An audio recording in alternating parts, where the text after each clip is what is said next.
என்னடா அது ஏதோ மெசேஜ் வந்துட்டு இருக்கு. என்னடா அது அக்கௌண்ட்ல இருக்க பணம்லாம் எடுக்கிறாங்க. ஐயோ என் பணம் போயிட்டு இருக்கு, என் அக்கௌண்ட்ல இருக்க பணம்லாம் போயிட்டு இருக்கு. செல்போனுக்கு குறுஞ்செய்தி அனுப்பி லட்சக்கணக்கில் பணத்தை சுருட்டின சிம்பாக்ஸ் மோசடி. பாஷா, நான் உங்க ஜிபேல ஒரு 1000 ரூபாய் செல்வாத்தனமா போட்டேன் பாஷா. நான் அக்கௌண்ட்ல மொத்த பணம் காலி ஆயிடுச்சு. ஒருவர் தெரிந்தே உங்கள் கணக்கு அல்லது கூகுள் பேவுக்கு பணம் அனுப்புவார். அவர் கூறியபடி பணத்தை அனுப்பினால் உங்கள் கணக்கு ஹேக் செய்யப்படும். எல்லாம் ரெடி ஆயிடுச்சுப்பா, எல்லாமே ரெடி ஆயிடுச்சு. ஆஃபர் லெட்டர் ரெடியா இருக்கு, டேபிள் மேல இருக்கு. ஏமாந்துட்டமே. இளைஞரிடம் வேலை வாங்கி தருவதாக கூறி ஆன்லைனில் 6,50,000 ரூபாய் பணம் மோசடி. ஆமா சார், ஆமா சார். நம்ம வீடு மாடி மேலே ஃப்ரீயா இருக்கு சார். 1000 square feet sir. ஆமா சார். 50,000 ரூபாய் கொடுங்க. சரிங்க சார். சார் அந்த 1 லட்சம் ரூபா மாசம் வாடகை கட்ட வந்துடும்ல?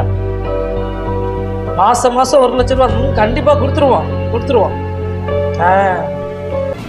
சென்னையில் வீட்டின் மேல்தளத்தில் செல்போன் டவர் அமைத்து தருவதாக கூறி அரசு ஊழியரிடம் 1 லட்சம் ரூபாய் மோசடியில் ஈடுபட்ட சம்பவம் அதிர்ச்சியை ஏற்படுத்தியுள்ளது.